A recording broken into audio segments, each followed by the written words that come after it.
Bonjour et bienvenue aux capsules vidéo de Format Concept. Aujourd'hui, la capsule sera sur le logiciel Word avec l'option de création de formulaires. Donc, pour ajouter des encadrés texte et des boîtes à cocher, on peut même aussi ajouter des menus déroulants. Donc, pour ce faire, on va passer immédiatement dans le logiciel Word.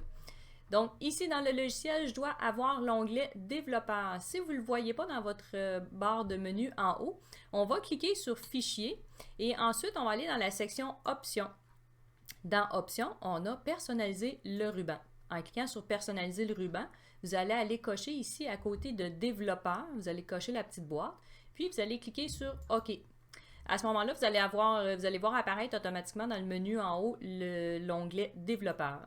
Dans la section Développeur, pour ajouter des boîtes de texte et des petites boîtes à cocher, on utilise la partie ici Contrôle.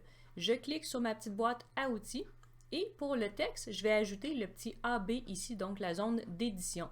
Donc, je clique ici et ça met automatiquement une zone de texte. Je vais en ajouter une à côté de prénom. Donc, je clique à nouveau sur le AB.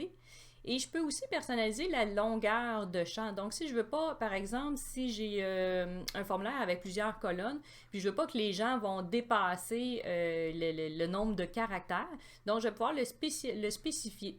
Je double-clique sur la zone de texte et ici, la longueur maximale, ici présentement, il est en mode illimité, mais je pourrais aller lui dire, par exemple, de mettre pas plus que 20 caractères et à ce moment-là, les gens ne pourront pas taper plus que 20 caractères. J'ai d'autres options qu'on pourra voir éventuellement.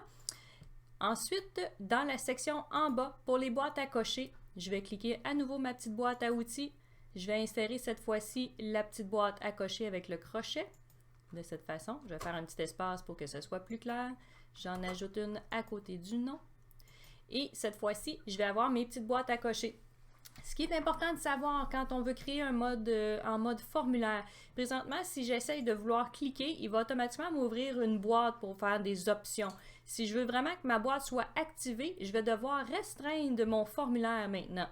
Donc, je clique Restreindre la modification et dans la partie de droite, Restriction de modification, je vais cliquer ici pour Autoriser et je vais aller mettre en mode remplissage de formulaire. De cette manière, je vais cliquer sur Oui, activer la protection. Je vais pouvoir lui ajouter un mot de passe et je vais faire OK. Donc maintenant, mon formulaire il est prêt à cocher. Si je clique sur mes boîtes, ça va automatiquement activer les boîtes. Et ici, je vais pouvoir aller ajouter mon texte quand les gens vont inscrire leur nom. Puis si vous voyez, comme je vous dis, donc vous ne pouvez pas aller plus loin que 20 caractères qui est configuré, pardon. Versus celui-là ici que je n'ai pas mis, il est illimité, donc les gens peuvent vraiment inscrire toutes les informations qu'ils veulent. Je vous donne un autre petit exemple ici, ce qu'on peut avoir si jamais vous voudriez faire des menus déroulants, donc un formulaire qu'on pourrait créer sous forme de tableau. Donc ici, j'aurais des choix de menus déroulants. Ici, lundi, mercredi, ainsi de suite. Donc, c'est le type de formulaire que ça peut donner. Si vous voulez en apprendre davantage sur le logiciel, n'hésitez pas à nous contacter ou encore mieux, inscrivez-vous à nos formations.